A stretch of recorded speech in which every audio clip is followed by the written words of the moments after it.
So, what if one of the most basic ideas you've ever heard about the Christian cross is actually wrong, like based on a huge misunderstanding? We're going to travel back to 1897 to a series of sermons by a minister named George Fifield. And he basically argued that a pagan idea had snuck into the very heart of Christianity and completely changed how we see God. I mean, really, this is the question it all boils down to. For centuries, the story of the cross has been told in two completely different ways. And those two stories, they paint two vastly different pictures of who God is. So let's dive into that. All right, so first, we're going to look at the traditional view of the cross, the one most of us are familiar with.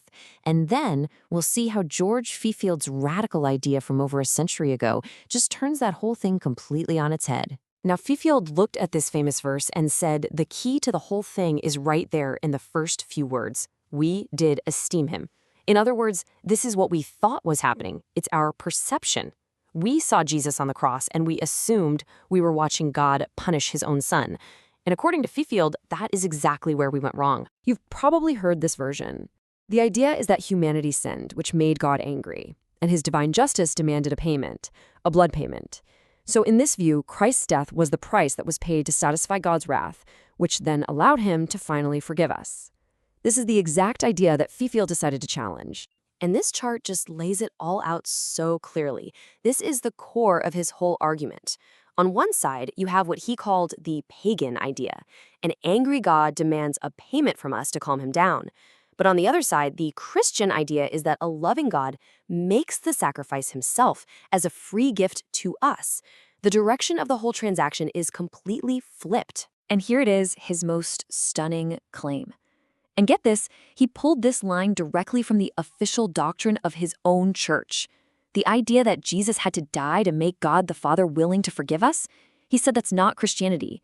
In his words, that's paganism straight out.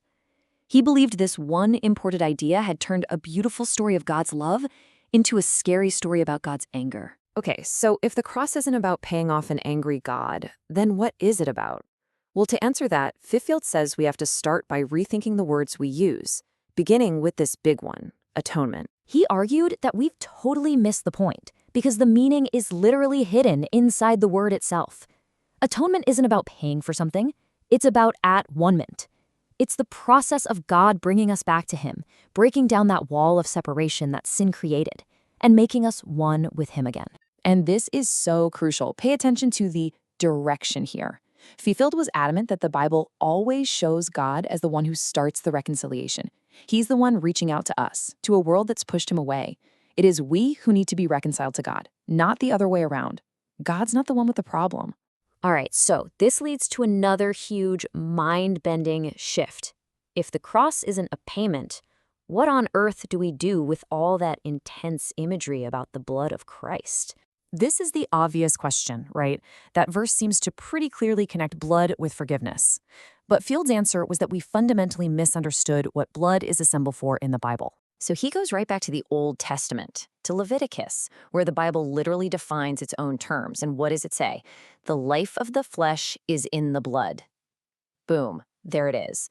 The blood symbolizes life, not death. So that means when the Bible talks about the blood of Christ, it's this powerful metaphor for the life of Christ.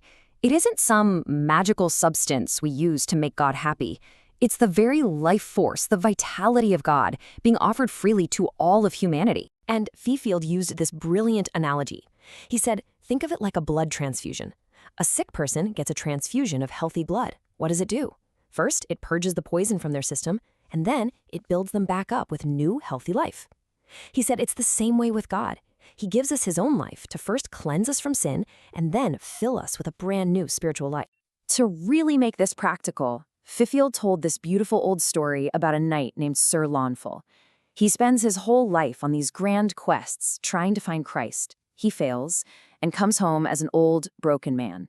But then he sees a beggar and gives him his very last piece of bread.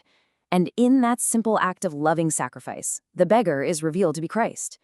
That's where God's life is found, not in some big religious project, but in giving of ourselves to others.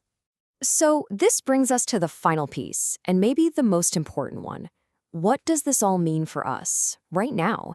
For Fifield, the cross isn't just a historical event you believe in. It's a present reality you have to experience every single day. He taught that the whole point isn't just to look back and say, I believe that happened 2,000 years ago. The point is that the cross represents a principle of life that we are invited to join in on every day. And here's how it works. Step 1 is a kind of daily crucifixion. You willingly choose to let go of your self-interest, your ego, your need to always be right or to save yourself. Then comes step 2, the resurrection. As you let go of that old, selfish life, God pours his own divine, unselfish life into you. They're two sides of the same coin, happening all the time. And Jesus himself used this amazing metaphor from farming. A seed of wheat, if you just keep it, if you hoard it to save it, it stays a single, lonely seed. But if you're willing to give it up, to let it die in the ground, it gets resurrected into this incredible plant that produces so much more life. And that's really the ultimate takeaway here. Sacrifice isn't a business transaction to get on God's good side. It's the actual mechanism for our own transformation. It's the process of emptying out our small, selfish lives so that God can fill us up with his life, a life that is so much bigger and better than the one we gave up. So, at the end of the day, this radical rethink from 1897 leaves us with a pretty powerful question for today. If every act of giving, every moment of selfless love isn't about paying off an angry judge, but is actually about participating in the life-giving, loving nature of God himself, well, how does that change the way we see the world? How does that change everything?